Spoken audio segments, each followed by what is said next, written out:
તો રાજકોટથી મહત્વના સમાચાર મળી રહ્યા છે। રાજકોટમાં આરોગ્ય વિભાગનો સપાટો। રામનાથપરામાંથી અખાદ્ય ચોકલેટનો જથ્થો ઝડપાયો। 1200 કિલો ચોકલેટનો જથ્થો જપ્ત કરાયો। શ્રી લક્ષ્મી સ્ટોરમાં અખાદ્ય ચોકલેટનો જથ્થો સીઝ કરાયો।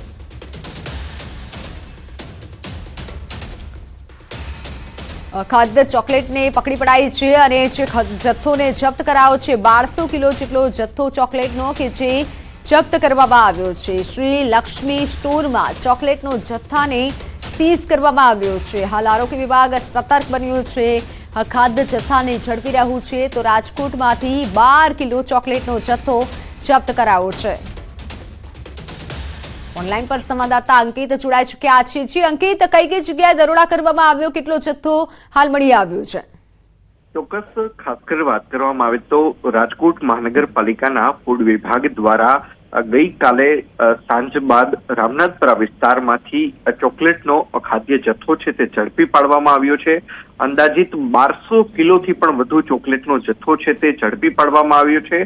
શ્રી લક્ષ્મી સ્ટોરમાં જે ચોકલેટનો જે જથ્થો રાખવામાં આવ્યો હતો તે તમામ જથ્થો છે તે સીઝ કરવામાં આવ્યો છે। સાથોસાથ જે ચોકલેટની ઉપરનું જે રેપર મળી આવ્યું છે ને તેમાંથી જે ચોકલેટ છે તે ચાઇનાથી આયાત કરવામાં આવી હોય અને ચોકલેટમાં નોનવેજના સિમ્બોલ છે તે લગાવવામાં આવ્યા છે। ત્યારે સૌથી મહત્વનો સવાલ તો એ ઊભો થાય છે કે આખરે આ ચોકલેટ છે તે શું નોનવેજમાંથી બનાવવામાં આવતી હતી કે કેમ, તે સહિતની તમામ બાબતો અંગે જે છે મહાનગરપાલિકાના ફૂડ વિભાગ દ્વારા તપાસ હાથ ધરવામાં આવી છે। સાથોસાથ જે જથ્થો સીઝ કરવામાં આવ્યો છે તેમાંથી મોટા ભાગનો જથ્થો છે તે એક્સપાયર થયેલો હોવાનું પણ સામે આવ્યું છે। તો કેટલીક જગ્યાએ એક્સપાયરી ડેટ છે તે પણ ભૂસી નાખવામાં આવી છે। ત્યારે સૌથી મહત્વનો સવાલ તો એ ઉભો થાય છે કે આ પ્રકારની ચોકલેટ ખાઈને બાળકો કઈ રીતે બીમાર પડી શકે તેમ છે।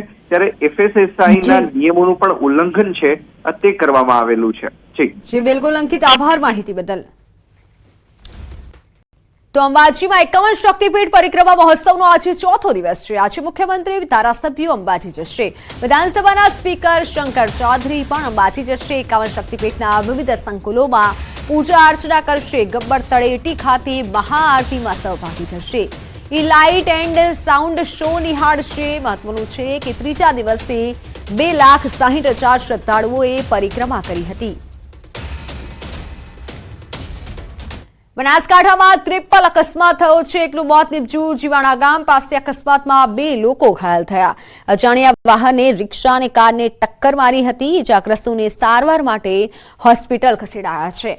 પોલીસે સમગ્ર મામલે વધુ તપાસ હાથ ધરી છે। તો વડોદરામાં બસ સ્ટોપ પર વિદ્યાર્થીઓનો હોબાળો। એસટી ડ્રાઈવરે બસ ઊભી ન રાખતા હોબાળો થયો। કીર્તિસ્તંભથી પાદરા જતી બસનો ઘેરાવો। બસને રોકી ડ્રાઈવર પાસે ખુલાસો માંગ્યો। પોલીસે ઘટનાસ્થળે પહોંચી મામલો થાળે પાડ્યો।